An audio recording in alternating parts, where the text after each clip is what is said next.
Pengetahuan bisa didapat hanya dengan sebuah dedikasi. Kita semua tahu itu. Tapi apakah itu dedikasi? Dedikasi adalah sebuah pengorbanan, tenaga, pikiran, dan waktu demi keberhasilan suatu usaha yang mempunyai tujuan yang mulia. Atau juga dapat diartikan pengabdian untuk melaksanakan cita-cita yang luhur dan diperlukan adanya sebuah keyakinan yang teguh. Maka, apa hal terpenting dari dedikasi itu? Pernahkah kita memikirkannya? Pikiran manusia selalu menghadapi masalah dalam proses mendapatkan pengetahuan.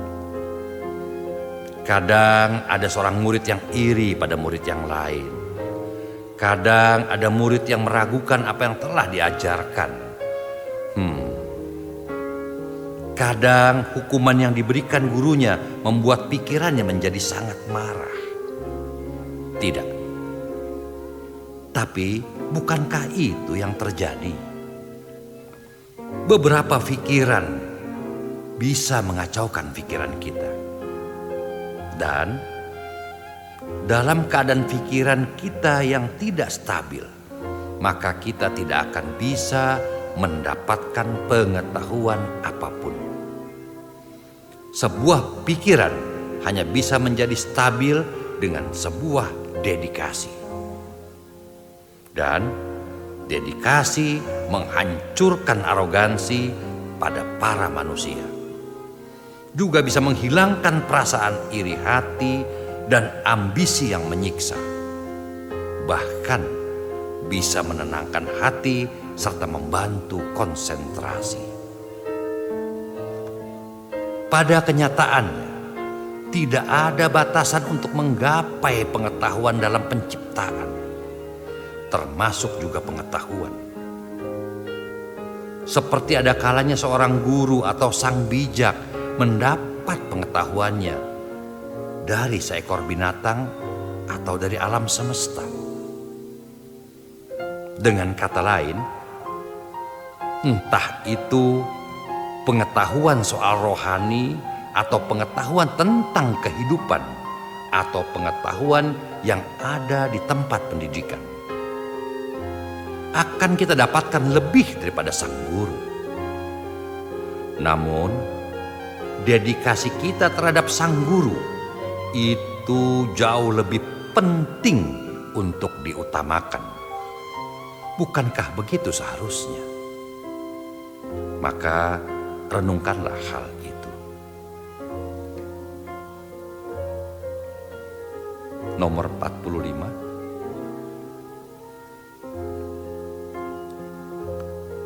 Semua murid yang mendapatkan pengetahuannya dari seorang guru tidak akan dapat jenis pengetahuan yang sama. Semua murid meskipun terlihat mendengarkan gurunya dan mereka terlihat begitu memujanya, tapi tidak akan mendapatkan jenis pengetahuan yang sama. Pernahkah terfikir olehmu kenapa hal itu terjadi? Yang sebenarnya adalah murid yang tidak mendapatkan pengetahuan akan mencoba menunjukkan dedikasinya, tapi mereka tidak mengerti apa arti sebenarnya dari dedikasi. Dengan memberikan bunga di kaki dan mencium kaki seorang guru, atau bahkan selalu mengikuti perintah dari seorang guru, apa itu dedikasi? Bukan. Dedikasi itu tetap didapat meski seseorang memiliki keraguan terhadap gurunya. Seorang murid harus menyelesaikan kewajibannya, bahkan sebelum gurunya memberikan perintah. Seorang murid dan guru harus memiliki pemikiran dan rasa yang sama. Sampai seorang murid tidak melihat lagi bentuk dari orang hebat lainnya. maka pengetahuannya belum bisa disebut dedikasi. Pada kenyataannya, dedikasi bukanlah sebuah tugas.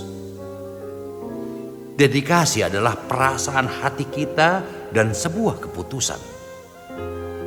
Dengan kata lain, bukankah pengabaian kita itu hanya terjadi karena pikiran kita bersalah? Pikirkanlah hal itu. Nomor 46. Apakah arti dari superioritas? Superioritas artinya memiliki pengetahuan yang lebih dari orang lain. Dengan kata lain, ini mengenai berapa banyak pengetahuan yang telah kau miliki. Yang terpenting adalah berapa banyak pengetahuan yang telah kau dapatkan dibanding orang lain. Dengan kata lain, keinginan untuk menjadi superior membuat pengetahuan menjadi lebih dari sebuah persaingan. Oleh karena hanya faktor kemenanganlah yang menjadi sangat penting baginya dalam sebuah kompetisi tersebut. Memungkinkan sekali untuk kita menjadi superior dalam waktu tertentu, tapi tidak bisa menjadi terlalu hebat untuk selamanya. Pada saat itulah ketidaknyamanan, beban, dan permasalahan akan lahir. Tapi daripada jadi sosok yang superior, kalau ada yang berani mencoba menjadi luar biasa, akan bagaimanakah rasanya? Untuk menjadi sempurna berarti mendapatkan semua yang pantas untuk didapatkan. Itu bukan hal yang di luar keinginan untuk jadi yang terbaik, tapi hanya untuk menyenangkan diri sendiri saja. Dalam menuju jalan kesempurnaan, tidak perlu adanya bersaing atau persaingan dengan yang lain, melainkan persaingan hanya dengan dirinya sendiri. Dengan kata lain, dia yang berusaha menjadi sempurna, cepat atau lambat akan mendapatkan semua pengetahuan. Bahkan tanpa mencoba sekalipun dia bisa menjadi superior. Tapi dia yang berusaha menjadi superior, mungkin ataupun tidak, bisa saja berhasil, tapi tidak akan pernah menjadi sempurna. Itukah yang kau inginkan?